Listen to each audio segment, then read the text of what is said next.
Some claim that the age of a true gentleman is far behind us, but here at 284 Media, we definitely disagree. He may appear in different guises today, but the values and ideals that make him a gent still stand. Gentlemen, aspiring gentlemen, and of course, our partners that hold us down. I'm Ron Grant. Welcome to Season 2 of The Art of a Distinguished Gentleman, a show poised to help guide modern-day men into 21st century distinguished gentlemen. Now, please don't worry. It doesn't always involve suits and bow ties, but raw, real-life lessons that translate to grounded, community-minded, well-rounded men. Thank you all for taking this journey with me. You've probably heard already that life is a gamble. Well, it's true. As gentlemen, we are constantly taking risk, winning and losing. In order to experience rewards, one must put the hard work in, and a huge part of that process is making mistakes, but also having the tenacity to get up and dust yourself off, being humble enough to acknowledge that you are human, you have flaws, and not allowing those mistakes or losses to define you. My next guest is no stranger to taking huge risk. What I find pretty dope about him is his humility, grit, and all-round good character. He's good people, really, really good people. He's cool, calm, and always collected. But don't get those wires crossed because he is one of the most grounded and conscious people I know. Ladies and gentlemen, joining me is the one and only Marquese Maduro, by far one of the best and brightest of my generation. And I am honored and super proud to have him on our set today, a son of the soil, but most importantly, a true 21st century distinguished gentleman. We talk engineering, business, understanding self, and leading a generation of greatness. It's a conversation you don't want to miss. We'll be right back after a word from our sponsors. You're watching The Art of a Distinguished Gentleman. Let's go. The win! Oh! What the hell? I'm freaking out! Is time.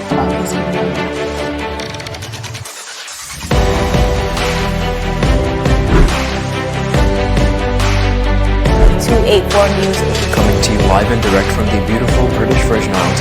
What's poppin', what's really good, what's happening, what's up? Davis has won it for the Lakers.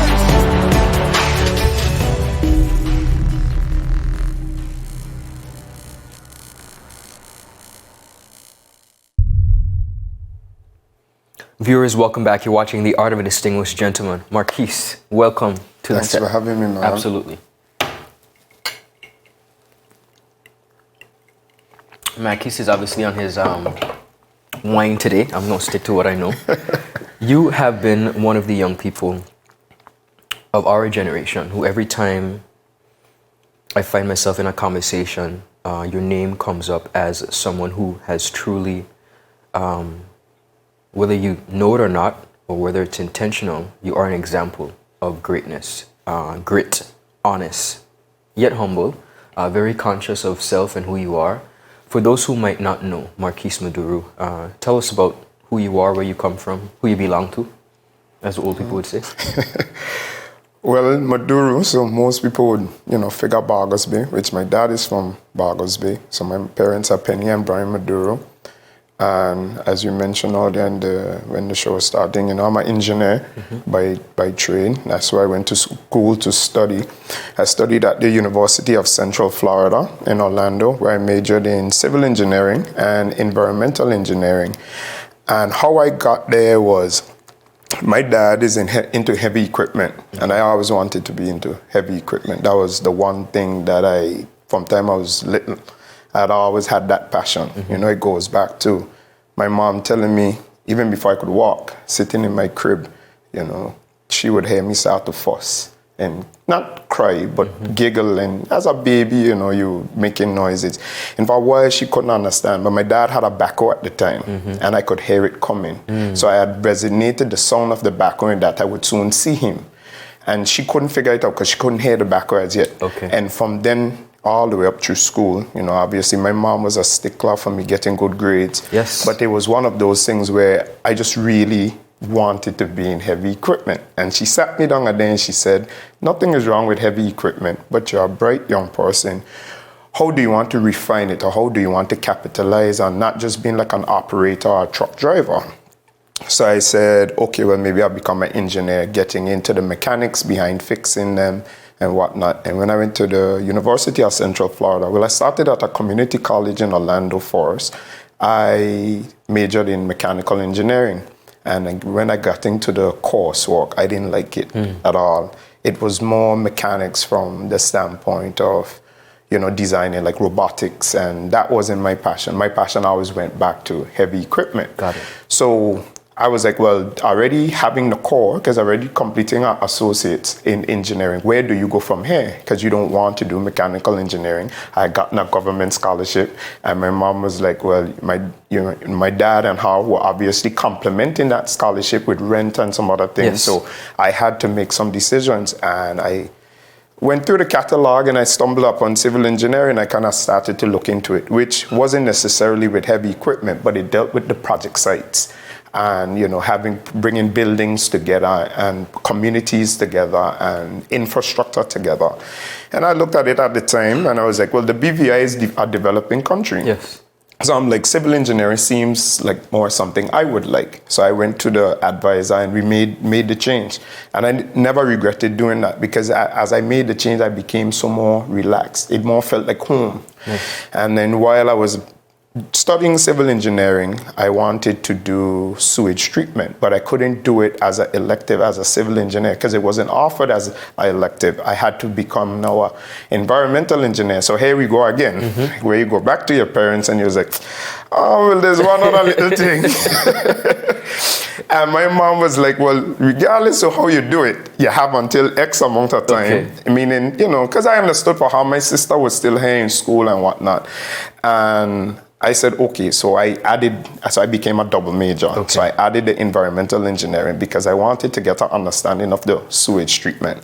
And then I came home at the end of 2012, and then I met a great group of guys at the Department of Waste Management, Greg Massicott and Anselm Myers, and I went to work for the Department of Waste Management, and I did that for 2 years, the different works with the incinerator, the guys cutting different recycling initiatives.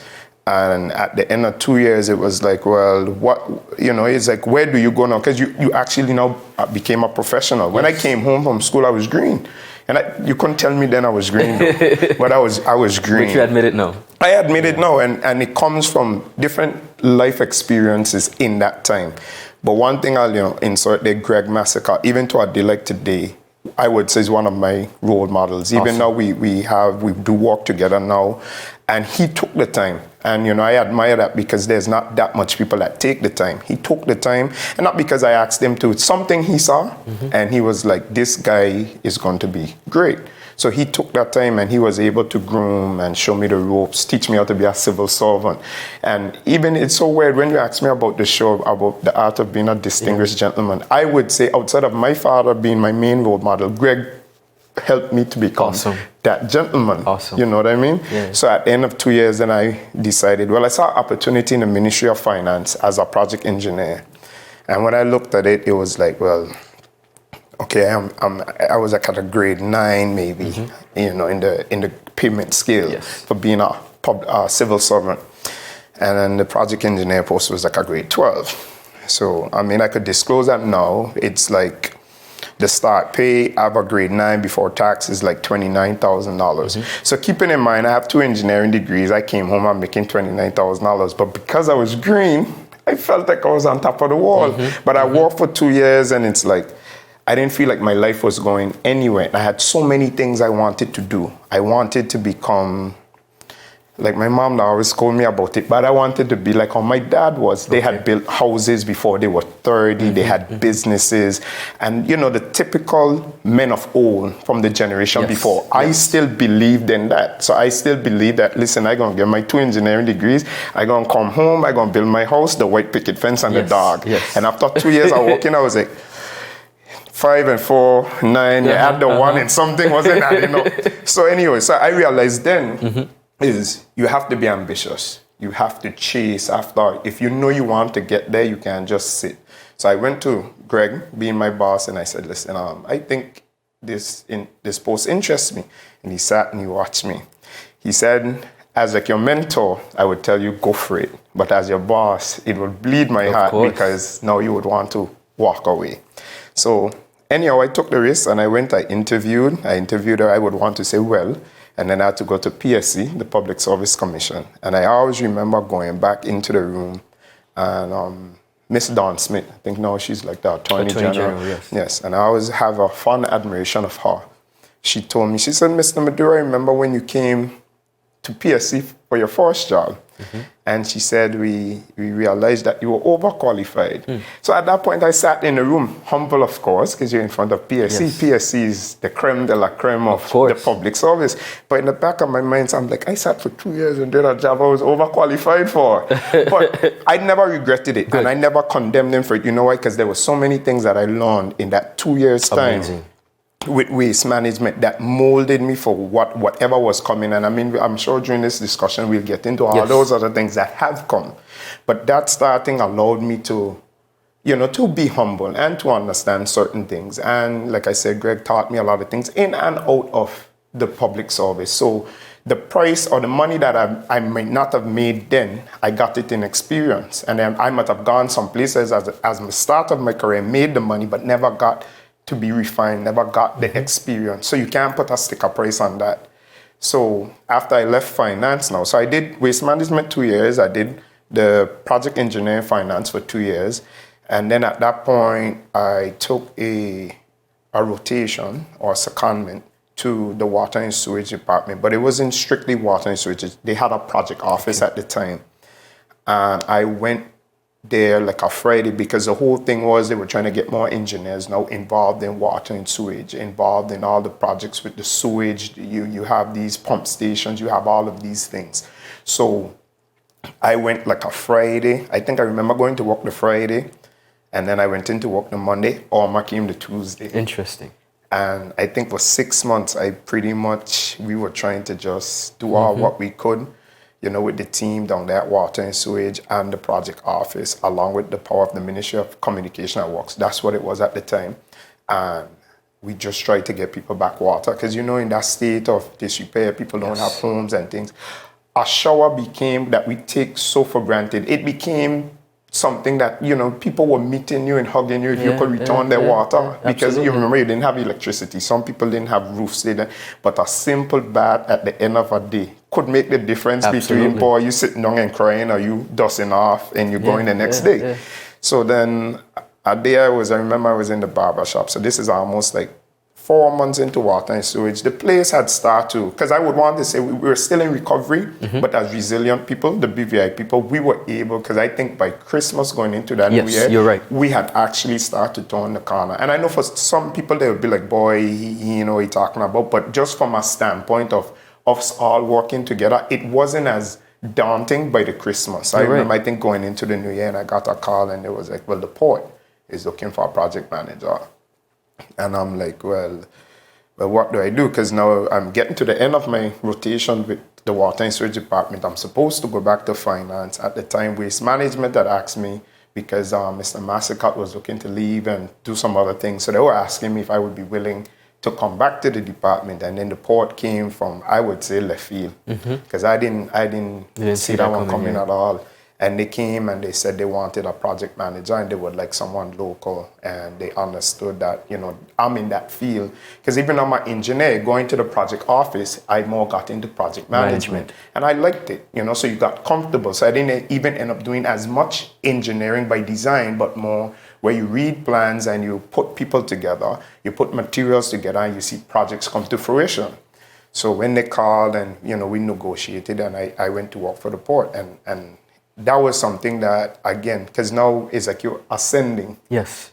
So you went from where you were like an officer to a project engineer. Now you're a project manager, and they asked me to look over the facilities and a lot of different things while I was there. And it was like, at some days, it's like you would smile, because when you started on the road, like I said, from waste management, who knew what would have came to be? And it's like to sit in that position, and you're talking about tenders, and you're talking about bidding. And obviously that was all pre-COVID, so there was a lot of things the port wanted to have done, and they were still reeling from Orma, the port itself, because Western Ferry Terminal, I was the one instrumental in the temporary facility that is there now. I helped them to start the facility that they're now building in Just Van Dyke. And there were so many other things that when I, up to the time when I left there, it was, well, we still are in recovery. And obviously with tourism, that was a whole section or a whole aspect of getting into different things that I was like, I didn't think about it before, but the port and what it represented was like, wow. But then certain things came to be, and election passed, the board changed, and different things changed. My views on where I wanted to go changed. Their views as an incoming board was different. So you have, I wouldn't say like a breakdown in partnership, but it would more be a differing of opinions. Got it. And I sat and I said, well, where do I go from here? And at this point, as you would know, that I have Trade Winds Mexican Grill. So which we all love and enjoy. So I have Trade Winds Mexican Grill with my fiance, and that was building from even before OMA, because the container that it's in had been bought before OMA. So all while I'm going through the progression with the port and doing all these things, it's like you have this other business that you're dedicating your life to. And I got to a point with the port, and I was like, well, that was soon coming on stream because it was almost completing construction, and we took about 2.5 years to put that whole thing together. And I was like, well, where do I want to go from here? And I'm like, I don't know if I want to go back to government. I don't know, whether I take that leap.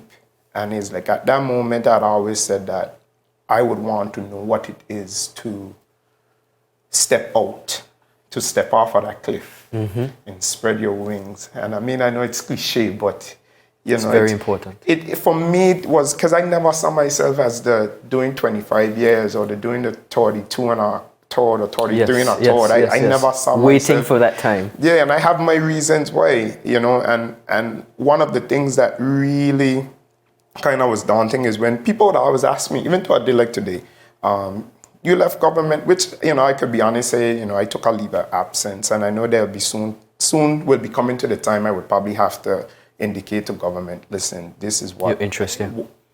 And why I hold on, because I consider myself to be a patriot, in that I believe that our generation run, and I strongly say our generation, going down to even my sister's generation, is that we have a duty to carry on what the forefathers left. But we have a duty not just to carry it on. We have a duty to make it better. Yeah. And that's why I would always leave. It's like, isn't that I'm afraid to fully step away, but you always leave that little bit right there, because you always figure that if government ever really needed you, or if it became a situation like it was dire, I believe I would have to go.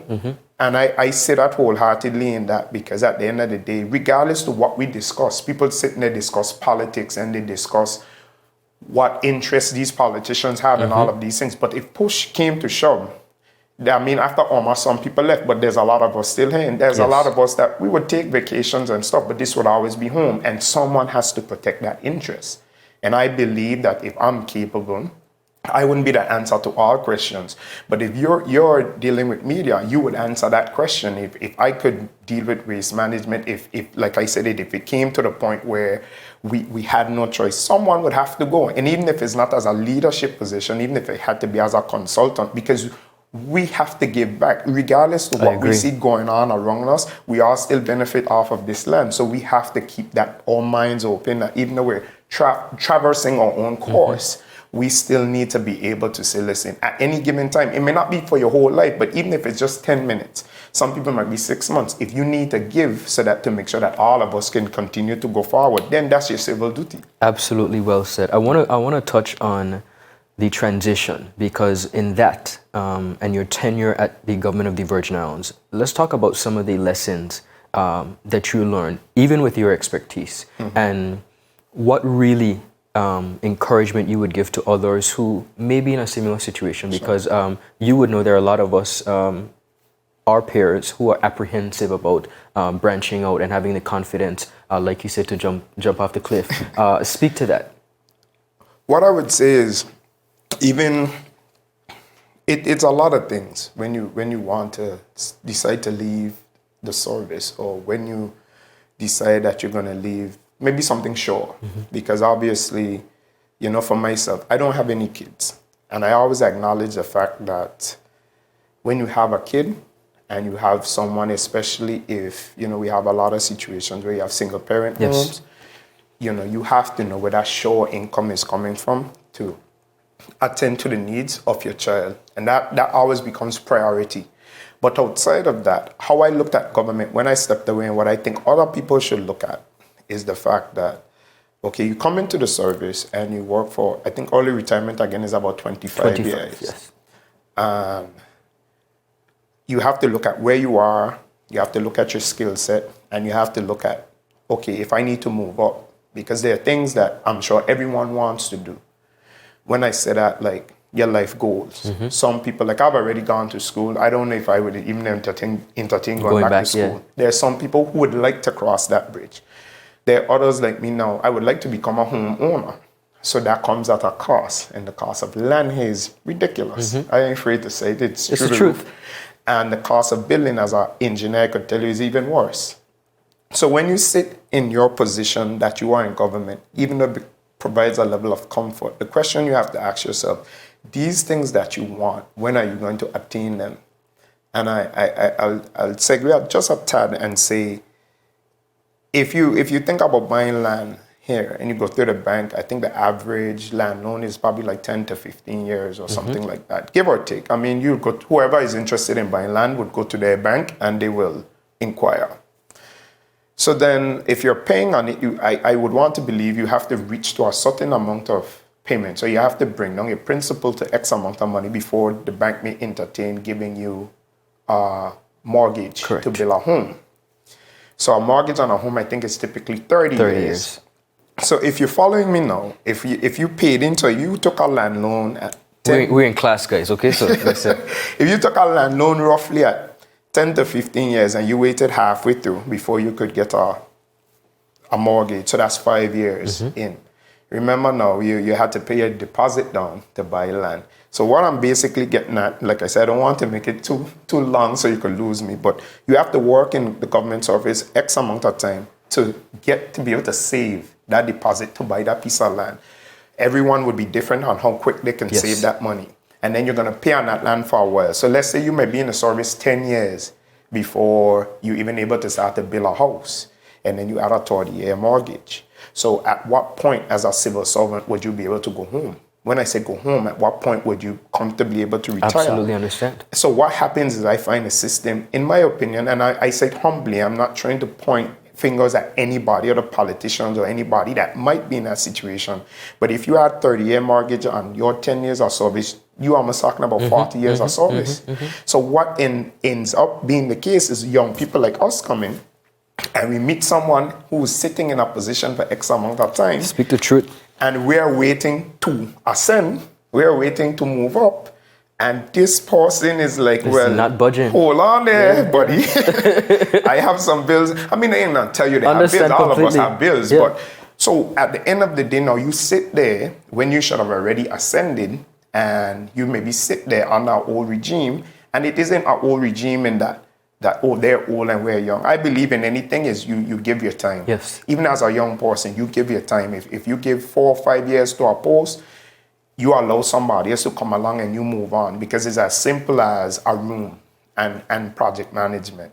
I may come in as a project manager and I may say, I want to paint a room, let's say gray, because it might be easy as a project manager for me to maintain. But you know, persons in, like, for yourself, you may come in now in media and you want to use a room and you're like, Marquese, that color can't work. Yeah.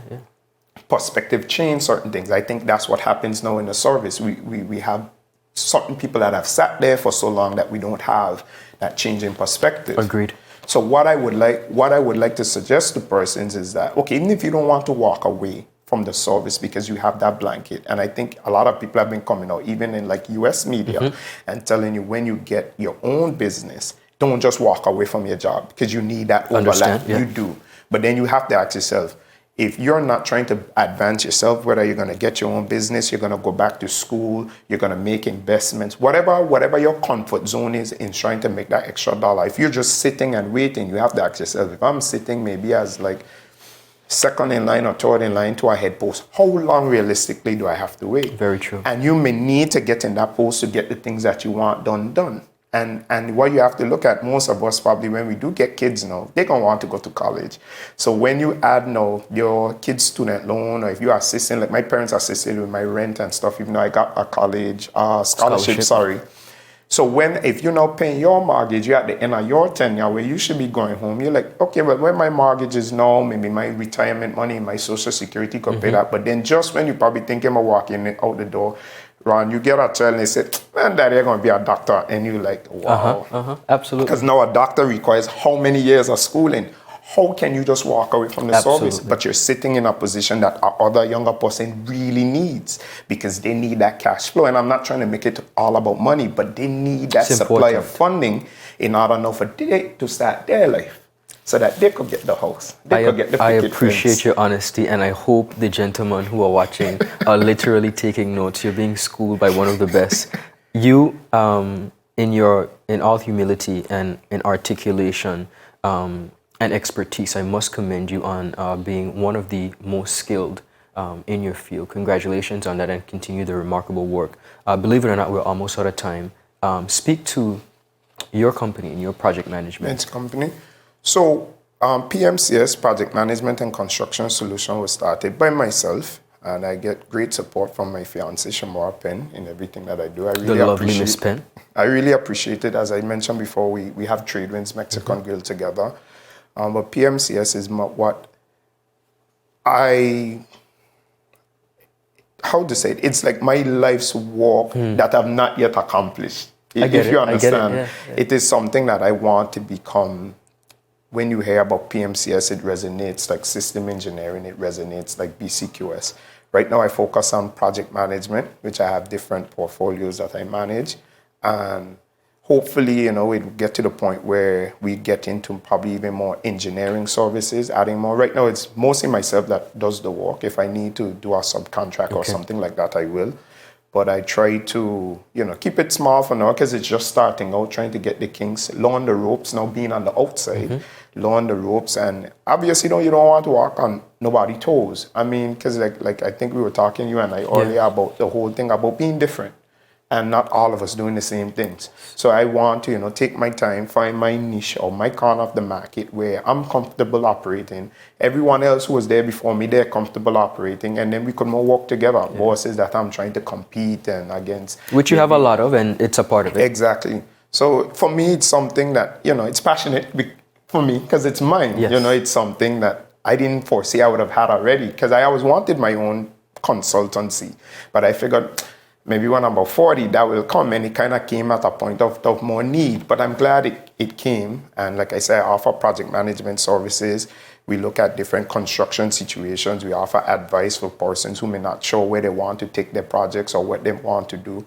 And I like that. I like that little corner of the field. I harass my sister all the time. She's in school. She's studying civil engineering. Well, she's finished, actually. Okay. So she's working in the U.S. and hopefully when she decides to move it's a home, team. Sounds like a team right there. Exactly. And that's my hope, and awesome. One of those things, like I said, as being a young BVI lander, it is a risk, but I like it. I get up every day and I go and I appreciate what it is. And your patriotism to country there's no denying it. Yes. There is no denying it. Absolutely. Viewers, that's all the time we have. We're sitting with the talented, and when I say one of the best and brightest, you know exactly what I mean. Marquese Maduro, thank you so much.